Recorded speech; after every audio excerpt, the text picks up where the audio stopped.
Katika kuendelea kuimarisha ulinzi na usalama, jeshi la polisi mkoa wa Tanga limeendelea kudhibiti na kuzuia vitendo vya kihalifu ambapo limewakamata watuhumiwa 200 wakikabiliwa na tuhuma mbalimbali za uhalifu.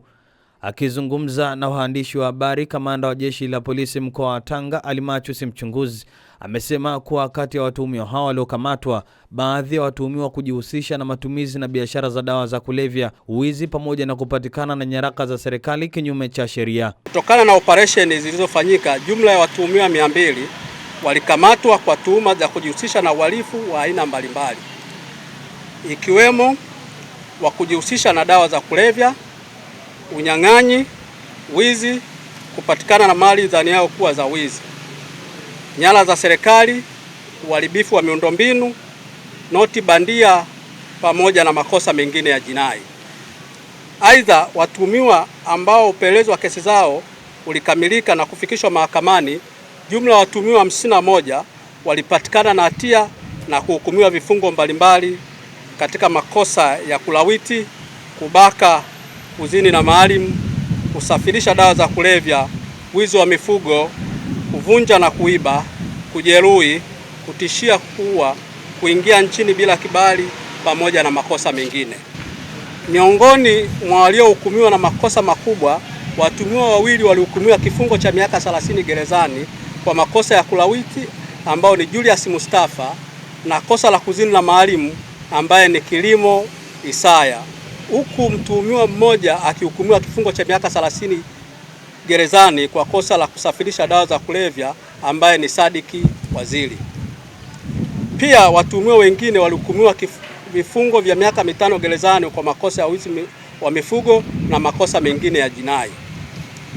Katika operesheni dhidi ya dawa ya kulevya, watuhumiwa 29 walikamatwa wakiwa na dawa za kulevya aina mbalimbali. Watuhumiwa 14 walikamatwa wakiwa na mirungi bunda 750 yenye uzito wa kilogramu 45, huku watuhumiwa 15 wakikamatwa na bangi katika mifuko misokoto 114, pakti 126, vifurushi 5 na kete 120 za bangi. Aidha, pikipiki 20 zisizokuwa na namba zilikamatwa katika operesheni ya dawa za kulevya na makosa mengine ya jinai.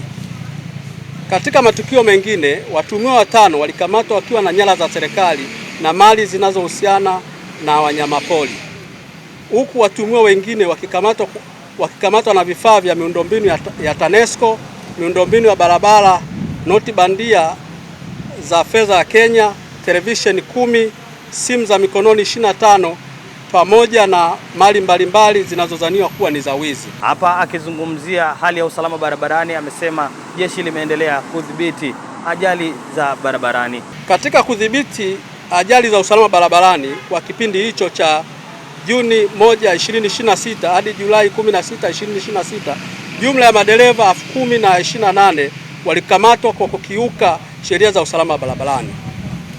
Kati yao madereva 9 walifungiwa leseni zao za udereva kutokana na ukiukaji mkubwa wa sheria ya usalama barabarani ikiwemo mwendo kasi.